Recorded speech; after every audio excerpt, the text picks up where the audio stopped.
So the topic for today is esophageal adenocarcinoma.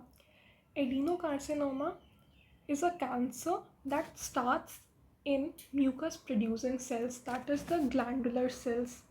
Adenocarcinoma का मतलब होता है कि ये कैंसर है जो कि ग्लैंडुलर सेल्स में स्टार्ट हो रहा है.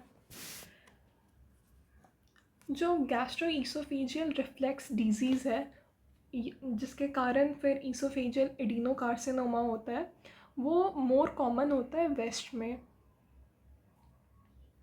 और इसका एक कॉज है because of consumption of coffee is more in the west. तो ये जो गैस्ट्रोइसोफेजियल रिफ्लेक्स डिजीज़ है, this is more common in the west as compared to the east. और इसका बहुत कम इंसिडेंस रिपोर्टेड है इंडिया में.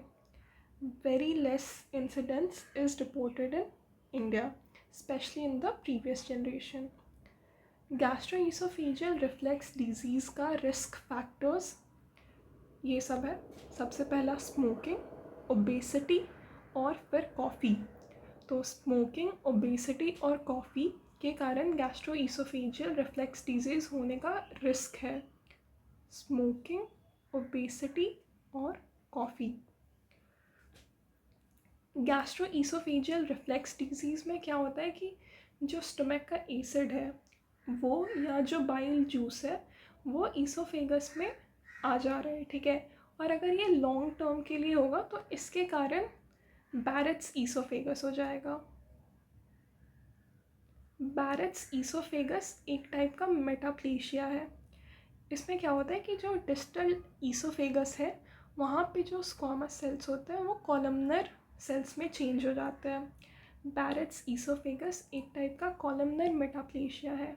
इसका मतलब कि जो डिस्टल ईसोफेगस में स्क्वामस सेल्स होते हैं वो कॉलमनर एपिथेलियम में चेंज हो जाते हैं. अगर गैस्ट्रोइसोफेजियल रिफ्लेक्स डिजीज़ कंट्रोल नहीं होता है तो फिर ये मेटाप्लेशिया से डिस्प्लेशिया में चेंज हो जाएगा. और अगर डिस्प्लेशिया भी बहुत लंबे समय तक रहा तो फाइनली वो एडिनोकार्सिनोमा में चेंज हो जाएगा. मतलब गैस्ट्रोइसोफेजियल रिफ्लेक्स डिजीज़ पहले मेटाप्लेशिया में चेंज होगा, फिर डिस्प्लेशिया में और फिर एडिनोकार्सिनोमा में. Types of esophageal adenocarcinoma: short segment और लॉन्ग सेगमेंट.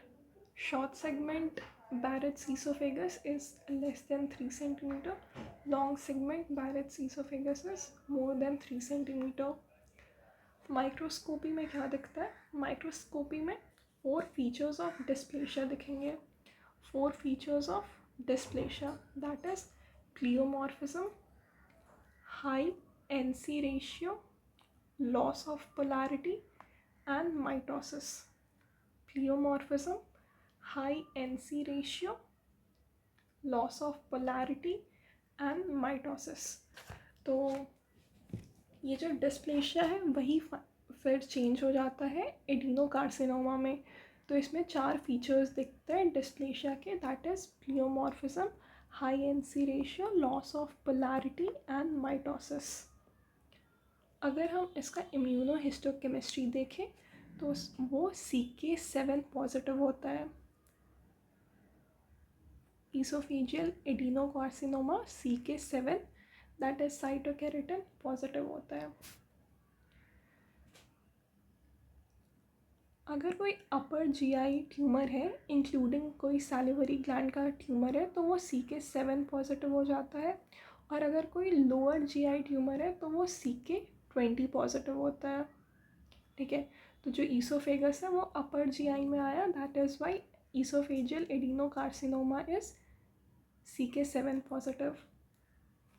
गैस्ट्रोइसोफेजियल जंक्शन का नॉर्मल डिस्टेंस होता है 40 सेंटीमीटर फ्रॉम द इंसीजर्स. मतलब ईसोफेगस और स्टमक के बीच का जो जंक्शन है that is 40 centimetre from the incisors. जब भी हम बायोप्सी लेते हैं तो we should mention the exact site from where we have taken the biopsy.